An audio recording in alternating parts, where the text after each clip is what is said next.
things that I've seen have been really interesting and inspiring. Work that Samsung have been doing on understanding Gen Z and Gen Z. And something that stuck in my mind was the idea that they don't want people to tell stories to them. They don't want storytelling, they want story doing. And there's this real sense that they're a kind of activist cohort. They're going to judge brands on whether or not they're useful and do good. And I think that they insist upon being represented and seeing themselves represented in the way that they think is authentic. In contrast, I saw a really interesting presentation. The last thing I saw was from a group of creators from a company called Adolescent in the US who'd been documenting the change in masculinity and attitudes towards masculinity. And it was really inspiring because they were zooming in on vulnerability and aspects of vulnerability and what they thought authentic masculinity was. And it's kind of massively different to what's gone before, and I think really inspiring and enlightening.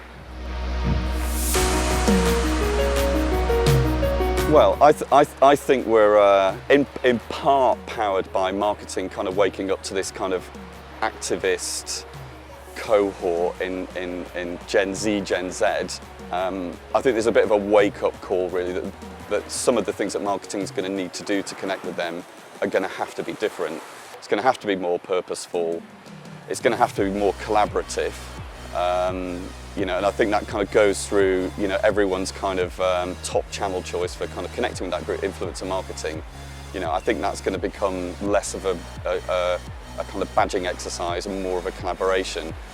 I think even the relationship between creative and media agencies is going to change as a result of this. I think there's going to be a healthy and pragmatic reconnection of the two disciplines together. So I think that given the kind of change we're seeing being driven by new, younger activist consumers, we're going to see a much more cooperative and collaborative way of doing marketing and way of building campaigns over the next 12 months, which I think is really exciting and will be fantastically positive.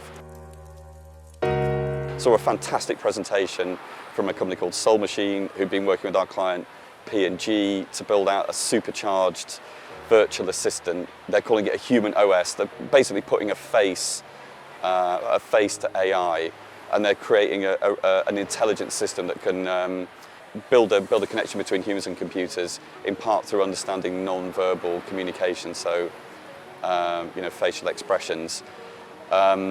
So it's amazing technology that the company we're describing as sort of exponential. So it's only the start of more amazing stuff.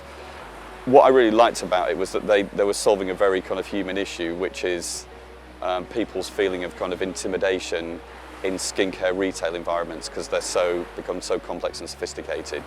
They built out this friendly virtual assistant that could kind of help people get the most out of the product and kind of ask questions that they didn't feel able to in store, but have a really human experience. And I thought it was super smart.